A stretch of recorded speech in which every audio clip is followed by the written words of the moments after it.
पुरुषोत्तम श्री रामचंद्र हुए, हमारे ऋषि मुनि हुए, उन्हें याद करते हैं। क्यों? क्योंकि उन्होंने उत्तम कर्म किए थे, तो हम भी उत्तम कर्म करें। बहुत अच्छा लिखा है कवि ने, कर्म नेकी के जो कर गए हैं, विश्व में नाम उनके अमर है। कर्म नेकी के जो कर गए हैं, विश्व में नाम उनके अमर है। उनके जीवन की ज्योति से अगणित भूले पथिकों ने पाई डगर है। उनके जीवन की ज्योति से अगणित भूले पथिकों ने पाई डगर है। और क्या किया? धर्म छोड़ा नहीं, नियम तोड़ा नहीं, धर्म छोड़ा नहीं, नियम तोड़ा नहीं, जाते उनके सदा गीत गाए। वेद पढ़ा जाए और हवन किया जाए, ऐसे ही परिवार को स्वर्ग कहा जाए।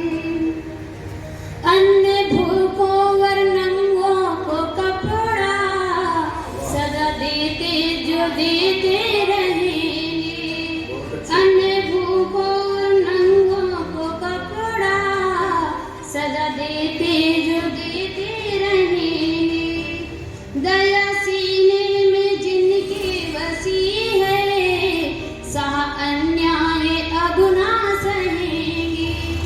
कहते हैं अन्याय और अधर्म पाप को करने वाला ही पापी अधर्मी नहीं होता, उस अन्याय को सहने वाला सज्जन व्यक्ति भी अधर्मी होता है। इसलिए हम अन्याय और गलत कार्य ना करें और ना ही सहें।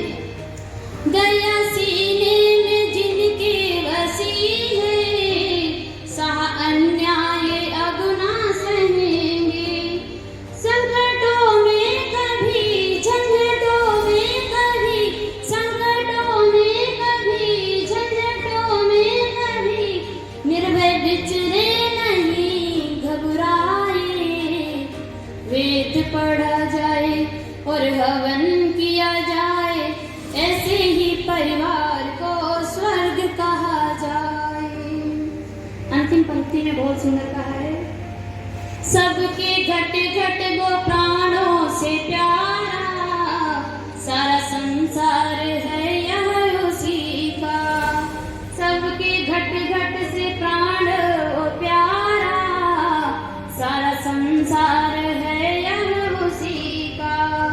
स्वयं स्वार्थ में फंस कर जो बंदा, न दुखाए कभी दिल किसी का।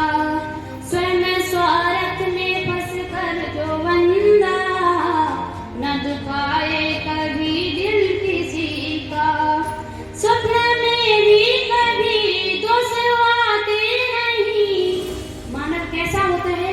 जो जागते हुए कर्म करते हुए नहीं करता, अच्छी बात है। जिसके स्वप्न में भी दोष नहीं आते, बहुत अच्छा कहा।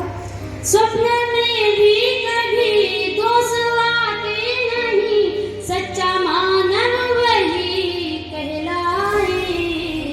वेद पढ़ा जाए और हवन किया जाए, ऐसे ही परिवार को स्वर्ग कहा जाए।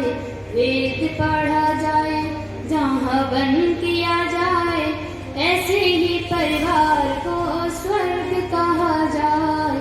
वेद पढ़ा जाए और हवन किया जाए, ऐसे ही परिवार को स्वर्ग कहा जाए। इतनी सी